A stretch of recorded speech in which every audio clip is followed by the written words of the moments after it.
Hi నమస్తే welcome to Mara media. నేను మీ కేవీఆర్. నిన్న ఆంధ్రప్రదేశ్ ముఖ్యమంత్రి చంద్రబాబు నాయుడు కొన్ని కీలక వ్యాఖ్యలు చేశారనమాట. లా అండ్ ఆర్డర్ను డిస్టర్బ్ చేస్తే ఒక్క రోజులోనే పట్టుకొని మక్కలు ఇరగొడతాం అని చెప్పి ఆయన పొడుగు పొడుగు మాటలు మాట్లాడిన అన్నట్టు. ఒకసారి ఆయన మాట్లాడిన మాటల తర్వాత విన్న తర్వాత మనం డిస్కస్ చేసుకుందాం. తెలుసుకోలేదా? మీ పార్టీ కాదా అంటే దేశంలో పెడతారా ఆంబోతులా? మీరు అడిగితే ఏదో దాడి చేస్తారా? మీరు అంటే మీ బోట్లు మీరు పంపించి ఆంబోతుల మార్గ తయారై ఒక ఎంత డేంజర్ అండి అది. ఎన్ని గ్రామాలు పోతాయండి. ఇప్పటికే మీరు చేసిన తప్పుడు పనుల వల్ల 6 లక్షల మంది నరక యాతన అనుభవించారు బుడమేరులో. ఈ రోజు కూడా అనంతపూర్లో మీరు చూశారు. ఒక రథాన్ని కాల్చేస్తారా? మీరు ఊళ్ళు దగ్గర పెట్టుకుంటారా లేదా? చెప్పా, ఎవ్రీవేర్ కెమెరాలు పెట్టమని. మక్క ఎరగొట్టిచ్చేస్తాం. Be careful.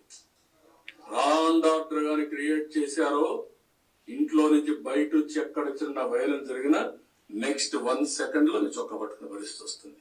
That is the mechanism I'm establishing. We're not inefficient. Yes, will arrest. ఇదే కాదు, ఇవన్నీ అరెస్ట్ చేశాం. ఈ రోజు కూడా అక్కడ అరెస్ట్ చేశారు.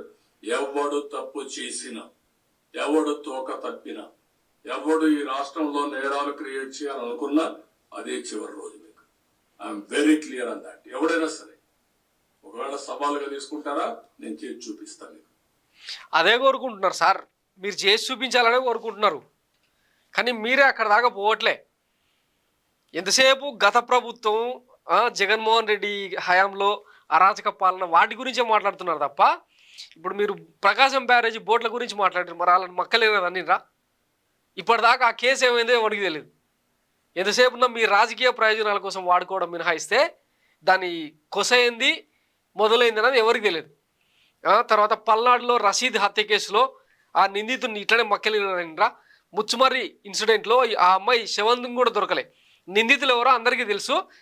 మరి ఆ కేసులో నిందితులను ఎందుకు మక్కలేరనలేదు? మీ పాలనలో, మీ కూటమి దివ్య పాలనలో ఇంచుమించు 50-60కి పైగా హత్యలు జరిగాయి రాష్ట్ర వ్యాప్తంగా. మరి ఆ కేసులలో నిందితులను ఎక్కడ మక్కలు తనిండ్రు? ఇంచుమించు 50కి పైగా అత్యాచార ఘటనలు వెలుగు చూసినాయని నేషనల్ హ్యూమన్ రైట్స్ కమిషన్ లెక్కలు బయట పెట్టింది. 4 మహిళలు అత్యంత పాశవికంగా హత్య చేయబడ్డారు, రేపుకు గురై. మరి ఆ కేసులలో నిందితులకు అట్లే మక్కలు తన్నేలాగా శిక్షలు వేసిర్రా? మాట్లాడితేనేమో 1995 నాటి సిబిఐను చూపిస్తాం. అదే చూడాలనుకుంటున్నారు ప్రజలు కూడా. ముందు ఆ లా అండ్ ఆర్డర్ సెటరైట్ చేసి ఆ ఎన్టీఆర్ విశ్వవిద్యాలయానికి సంబంధించి వైఎస్ఆర్ పేరును చెడగొట్టేలాగా ఉసిగొలిపి మనం చేసిన ఈ రాజకార్యాలు ఈ 100 రోజుల్లో ప్రజలకు తెలియదా? ఆ కేసులలో ఏ ఒక్క దానిలోనైనా మీ పార్టీ కార్యకర్తలను కానీ మీ పార్టీ నాయకులను కానీ మక్కలేరగొట్టిర్రా? నంద్యాలలో ఒక ఆయన కొత్తపల్లి సుబ్బారాయుడు అనే వ్యక్తిని అర్ధరాత్రి ఒక అల్లరిమూక 40-50 మంది పోయి కలిసి బండరాళ్ళు మోది అత్యంత పాశవికంగా హత్య చేశారు. మరి ఆ కేసులో ఏమైంది? అట్లనే మక్కలేరా?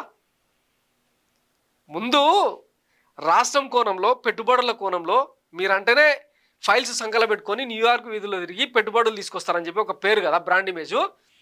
అట్లా రావాలంటే ఎవరైనా రాష్ట్రంలో శాంతి భద్రతలు పకడ్బందీగా ఉన్నాయా లేదా అని చూస్తారు ఫస్ట్. 40 ఏళ్ళ అనుభవానికి మేము చెప్పేంత పెద్దోళ్ళం కాదులే. కానీ రాష్ట్రంలో ఇంత అరాచక పాలన, ఇంత క్రూరమైన పాలన సాగుతూ ఉంటే ఒక పార్టీ కార్యకర్తలను ఇంకొక పార్టీ కార్యకర్తలు ఇళ్లలోకి వెళ్ళి ఆడోళ్ళను లాక్కొచ్చి మొన్నటికి మొన్న పల్నాడు కేంద్రంగా మహిళలను కొట్టిండ్రు.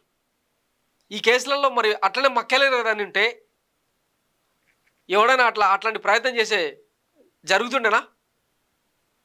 ముందు మీరంటే భయం లేదు. మన ప్రభుత్వం వచ్చింది, ఆయన ఎర్రంనాయుడు చెప్తాడు కదా, టీడీపీ కండువ కప్పుకొని పోండి, మీకు తీలిచ్చి ఎంఆర్ఓలు కానీ ప్రభుత్వ అధికారులు కానీ రాజమర్యాదలు చేసి మీ పని చేసి పెడతారు. ఇట్లా లీనియన్స్ ఇచ్చిన తర్వాత ఎవడు మాట వింటాడిగా?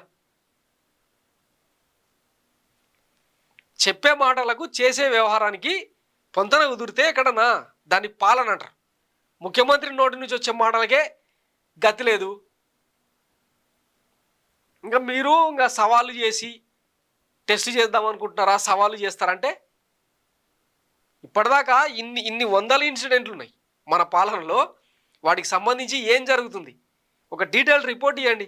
లేదు అసలు ఆ హత్యలే జరగలేదు, జనాలు ఎవరు రాష్ట్రాన్ని వదిలిపెట్టి పారిపోలేదు అని చెప్పి మా ఒక అఫిడవిట్ అన్న ఇవ్వండి. శ్వేతపత్రాలు ఇవ్వడంలో మీరు సిద్ధహస్తులు కదా.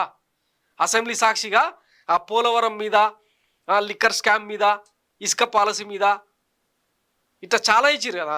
మీ హయాంలో ఈ 100 రోజుల పాలనలో ఏం జరగలేదు, రాష్ట్రం మొత్తం తెల్ల కాగితం లెక్క నవనవాలు ఆడుతుందని చెప్పి ఒక శ్వేతపత్రం ఇవ్వండి, సరిపోతుంది. ఇట్లా ఏలువేటి చూపిస్తే 3 ఏళ్ళు మన వైపు చూపిస్తాయని పెద్దలు చెప్తా ఉంటారు. మీకు ఇవన్నీ ఎందుకు గుర్తు చేస్తా ఉన్నానంటే, మీరే చెప్పారు కదా జనం ధనమాన ప్రాణాలను కాపాడేందుకే ప్రభుత్వం ఉండేది, కాపాడమనే రిక్వెస్ట్ చేస్తున్నాం సార్. మక్కెలిరేరు అంటారంట, మక్కెలిరేదని ఫ్యాక్షనిజం ఇట్లా జడలు విప్పుతుంది. అనంతపూర్లో, చిత్తూరులో, ఉత్తరాంధ్రలో, పల్నాడు అయితే ఇక అల్లా కల్లోలమే అవుతుంది మీ పాలనలో. ఎక్కడ మూడో కన్ను తెరిచిండ్రు, ఎక్కడ ఎవరిని మక్కలిరనిండ్రు, ఇవన్నీ అడుగుతానేమో మా మీద కేసులు, బెదిరింపులు ఇవన్నమాట. ముఖ్యమంత్రి హోదాలో రాజ్యాంగం మీద ప్రమాణం చేసి ప్రజాస్వామ్య విలువల్ని కాపాడతామని చెప్పి ప్రమాణం చేసిన వాళ్ళు మీరు వాటికి తూట్లు పొడుస్తూ పాలన సాగిస్తూ ఉంటే ఇంకెవరికి చెప్పుకోవాలి. సో ఇది చంద్రబాబు గారి మాటలకు, పాలనకు, చేతలకు ఉన్న తేడా. థ్యాంక్స్ ఫర్ వాచింగ్ మరో మీడియా. నేను మీ కేవీఆర్. Thank you.